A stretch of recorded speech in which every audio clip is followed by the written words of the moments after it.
সিলেটের জকিগঞ্জে একাধিক বাসে ভাঙচুর ও অগ্নিসংযোগের প্রতিবাদে অনির্দিষ্টকালের পরিবহন ধর্মঘট পালন করছে জেলা বাস, মিনিবাস, মাইক্রোবাস শ্রমিক ইউনিয়ন।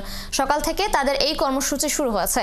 বাস মালিক শ্রমিকরা জানান, রবিবার জকিগঞ্জের কামালগঞ্জ আব্দুল মতিন কমিউনিটি সেন্টারের সামনে আবির আহমদ নামে এক শিশু বাস চাপায় মারা যায়। ঘটনার পর স্থানীয় বিক্ষুব্ধ জনতা সেই বাস আটকে পাশের একটি স্কুলে মাঠে নিয়ে ভাঙচুর ও অগ্নিসংযোগ করে। পরিবহন শ্রমিকদের অভিযোগ, এটি ছাড়াও আরও অন্তত 3টি বাস ভাঙচুর করা হয়। এর প্রতিবাদে সোমবার পরিবহন শ্রমিকরা সিলেট জকিগঞ্জ সড়কে বাস চলাচল বন্ধ রাখেন। এ বিষয়ে জানাতে আমাদের সাথে সিলেট থেকে যুক্ত হচ্ছেন সহকর্মী সাকিব আহমেদ মিন্টু।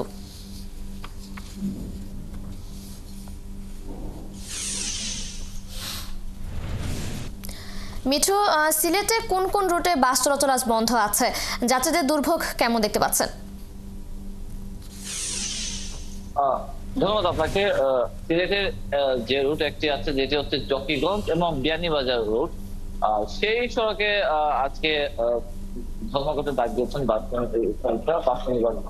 শ্রমিকরা ডাক দিয়েছেন। তাদের কারণ হচ্ছে যে গত রোববারের ঘটনা, যেটা আপনি বলছিলেন, একটি কিশোর নিহত হওয়ার ঘটনা, সড়ক দুর্ঘটনায় নিহত হওয়ার ঘটনায় বিক্ষুব্ধ জনতা একটি বাস পুড়িয়ে দেয়। পরে পর্যায়ক্রমে আবারও তাদের সাথে বাস শ্রমিকদের সাথে সংঘর্ষ হয়। প্রায় মিনিবাস শ্রমিকদের বক্তব্য যে প্রায় 4টি বাস তারা ভাঙচুর করে এবং একটি অগ্নিসংযোগ করে, যার কারণে তারা নিরাপত্তাহীনতায় ভুগছেন। এবং যদি তাদের বাস শ্রমিকদের নিরাপত্তা নিশ্চিত না করা হয়, তাহলে তারা গতকালকে হুমকি দিয়েছেন যে পুরো সিলেট জেলা জুড়ে তারা ধর্মঘটের ডাক দেবে এবং পুরো সিলেট অচল করে দিবেন। তবে আমরা গত রাতে খবর পেয়েছি যে দফায় দফায় প্রশাসনের সাথে আলোচনা করছে, চেষ্টা চলছে আসলে সমাধান করা।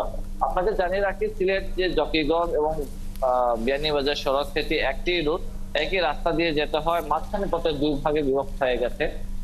প্রতিদিন কয়েকটি বাস সেখানে যাতায়াত করে থাকে। সকাল থেকে আমরা এখন পর্যন্ত তেমন যাত্রী দেখতে পাইনি।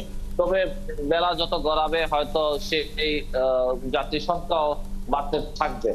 যেহেতু সিলেট মহানগরের সাথে, সিলেট সদরের সাথে এই বিয়ানীবাজারের জকিগঞ্জের যোগাযোগটা অনেক বেশি, কারণ যেমন চিকিৎসার জন্য এবং বড় বড় যে কাজগুলো থাকে মানুষের, সেগুলো তারা শহরে বেশি করে থাকেন, যার কারণে হয়তো তাদের অনেকটা কষ্ট পাওয়া থাকে। তবে আমরা এখন পর্যন্ত যে খবর পেয়েছি, আলোচনা চলছে। যদি আলোচনা সন্তোষজনক হয়, হয়তো বা আজকের মধ্যে এই ধর্মঘট প্রত্যাহার হতে পারে। তবে এখন পর্যন্ত নিশ্চিত করে বলা যাচ্ছে না, হয়তো আলোচনা পরে হয়তো শ্রমিকদের সাথে আমরা কথা বলে জানতে পারবো।